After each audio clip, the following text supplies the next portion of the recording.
Hello everyone, welcome back to another episode of Rocket Vlogs. I know it's been a while, I apologize for that, but we've done a little reorganizing. There might even be a couple rockets up here that you don't recognize, like this 6-inch PML Ultimate Endeavor for one. But we'll worry about that on another day. Today, we're getting back to the V2 because this has been sitting for a little bit. I've just been working a whole bunch and I've been onboarding a new job and doing a bunch of other stuff. The nice news is that my new job will allow me to have a little bit more free time. A lot of people ask what I do pretty frequently. I've been a freelance automotive journalist for the past 3 years or so. I write about cars and photograph, I drive them, review them, travel for stuff. So yeah, it's been awesome, and I actually just landed a full-time job doing the same thing that I already did, but it's a full-time job, so it's not something that I have to be constantly on top of for 10 to 12 hours a day like I currently am, and it's actually allowed me to, it's going to allow me to have a little bit more time. So hopefully we'll be cranking out more and more videos. It's starting to warm up a little bit. Not really here, the high was like 32 degrees today. I woke up and it's like 14 outside, but we're getting more towards spring, which means we're getting more towards the flying season. I gotta get this thing ready because I got a motor for it sitting right over there.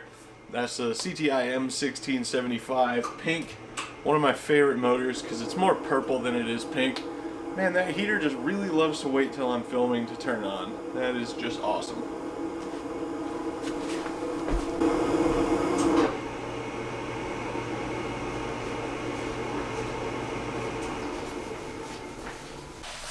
At any rate, I'm going to show you guys how I'm doing the recessed electronics bay to be able to fit my 9815-360 case, just in case I ever get a wild hair and decide that we want to put an end motor in the V2. But I did have to sand down the bulk plate, which you guys saw in the last video if you watched the last video. But yeah, enough listening to me talk, and let's get to it.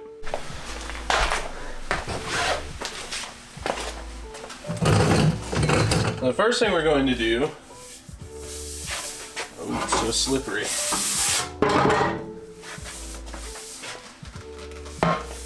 We're going to put the 9815-360 case in here with the Aeropack retainer on. Now, I don't put the Aeropack retainers on until after the rocket has been painted because yeah, there's no real reason to, because if you're going to take it off to paint it, then you just put it on to take it off. At any rate, I want to put the Aeropack on, or at least in position with the case, so that we have an exact measurement of how far up into the case, into the rocket the case is going to go. That way we know exactly how much room we need to leave in the electronics bay to fit this thing.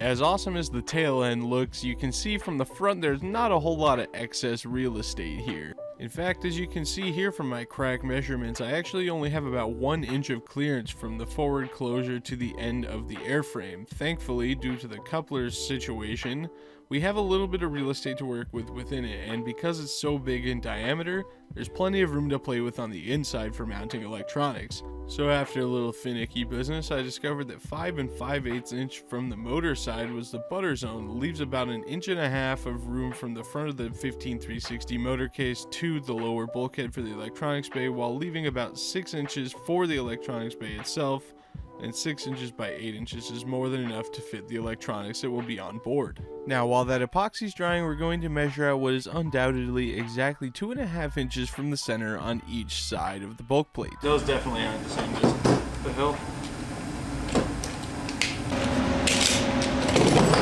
Good enough for government work. With that out of the way, it's time to drill, baby, drill. But first, yes, of course. As soon as I sit down, the main furnace turns on and I have no control over that. Recently, I announced my new patron appreciation program, wherein if I can get 25 Patreon supporters of any financial level, I will give away a high-powered rocket kit worth up to $100, and I'm not going to be stingy about it. Things I'm looking at are, of course, the Wildman Mach 2, the Mac Performance Black Fly, and other kits in the $80 to $100 range. At the end of every quarter that I have 25 Patreon supporters or more, I'm going to do it again.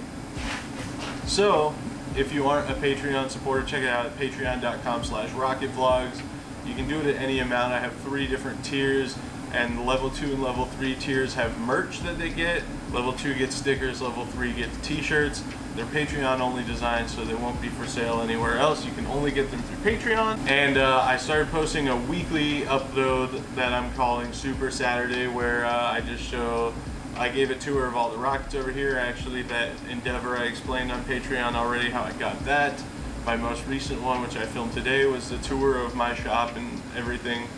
A tour of my office over at my house and all the stuff I have over there and all the rocket kits I have over there. And I plan on doing special stuff like that. I don't want to do anything too involved that excludes you guys, because obviously I appreciate you all being here, but I do plan on doing bonus stuff, just extra stuff on top of what I'm already doing. And I am doing weekly uploads on Patreon, so even if I don't have a Sunday upload like I try to every week, but can't always get to it, Saturday there will always at least be a quick upload talking about this or that, or plans or motors I've got, or kits or whatever else I've got going on behind the scenes. So if you guys are interested in that and you want to help support the channel further and help me get to all these launches and everything, check out patreon.com/rocketvlogs. Alternatively, rocketvlogs.com still has merch that you guys can buy, and I'm planning on another drop come March. We're already getting geared up for some trips to go to some really big, cool launches, and that's all I gotta say. So let's get back to building this electronics bay. With such a big drill bit, even with a high power drill, it's very easy to accidentally lock it up and toss it across the garage, as you can see I just did there. So take your time and get through the hole, and it actually helps a lot to go through the backside as well. Now, as you can see, I'm drilling an offset pair of holes for the U-bolt on this side of the electronics bay because I need the room for that big old 98mm case to fit.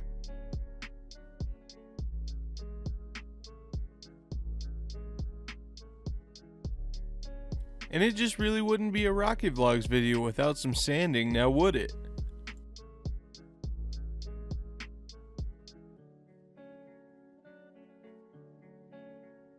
As usual, all of my bonding surfaces are cleaned thoroughly with denatured alcohol and allowed to dry before we mix up some 5-minute epoxy and tack this bulk plate in place. I know a lot of people probably would have expected me to use CA, and it definitely would have worked considering what's about to happen to this thing, but I had a little bit of 5-minute epoxy left and wanted to use it. Here you can see me using a tape measure and a piece of all thread to get the bulk plate in exactly the right position and make sure it's consistently distant from the end of the coupler on all sides. Yes, I said sides, and it is a circle. I know that's wrong. Feel free to argue about that in the comments if you really please. With the bulk plate tacked in place with 5-minute epoxy, of course we got a test fit to make sure we're still clearing that big old 9815-360 motor case. And of course, since we're clearing it, it's time to mean business. I have busted out the CA. Thank you. I know you were all worried. I'm using it to make sure that all the edges are sealed on this bulk plate because I am going to lock it in with a coat of West Systems epoxy from both sides. Gluing in bulk plates like this without any secondary reinforcement always makes me super nervous, so I'm happy to add a little bit of weight, especially in such a stubby rocket, by putting epoxy on both sides of it. Once we got a nice thick coat of West Systems on each side of that bulk plate, I can pretty much guarantee it's not going to go anywhere, and if something goes wrong, it's going to be a different part of the rocket.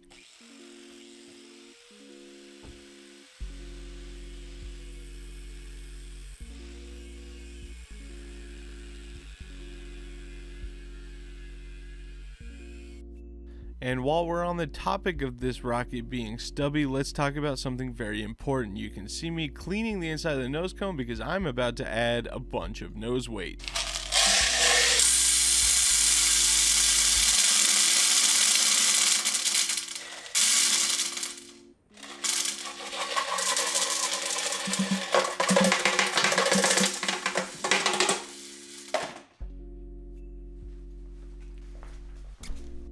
Half a pound of Daisy's finest steel BBs to be exact, and to lock those babies in, we're going to pour 2 pumps of West Systems epoxy on top there and give it a good old mix. Then to cap it all off, we're going to put the bulk plate provided with the kit in with another 3/8 inch U-bolt on top there, also tacking that in place with West Systems, and then using another 2 pumps of West Systems epoxy to seal that baby in because we do not want that thing going anywhere. This is a big, giant, heavy rocket with really pointy fins, and I absolutely refuse to be responsible for it dropping on a crowd or doing anything other than coming back successfully on a very large parachute. On a similar note, I'm going to make some sense of being okay with tacking that bulk plate in with 5-minute epoxy, because 3 pumps of West Systems epoxy is going to hold that thing in from each side, because like I said before, this thing is staying together, so help me God. Alright, ladies and gentlemen, that is it. That's all she wrote for this episode of Rocket Vlogs. The V2, oh wow, you can see all the BBs in there, that's cool. The V2 is pretty much ready to fly, which is pretty nuts. Obviously it still needs paint, and I still can't find any. There's been a ridiculous shortage of spray paint at all of the Walmart locations here, and I always use the Rust-Oleum 2 times. Yes, even to paint stuff this big, it's a whole debacle. Also, I still need to sand the rest of the filler off the fillets. You can see how pink this table looks because I sanded one set of them, and I'm insanely lazy, and frankly, it's my least favorite part of rocketry. So, I'll work up the gall. It's just that you have to do it outside, obviously, because it makes a giant mess, and it hasn't been above like 34 for the past couple months. So, I haven't really wanted to go outside, believe it or not. But at any rate, thank you guys very much for watching. Don't forget to check out patreon.com/rocketvlogs or rocketvlogs.com if you want to help support the channel. If you still want to support the channel but you want to do it for free, press the like button below this and make sure you are subscribed. It's free. Turn on the notifications. Once I hit 10,000 subscribers, I'm giving away an AMW 4-inch White Wolf kit. It's a $120 rocket kit, and that's not for the Patreon. That's for anybody on my channel. So when we hit 10,000 subscribers, we're only about 500 away. I'm giving that thing away, and yeah, thank you very much for watching, and I'll see you next time.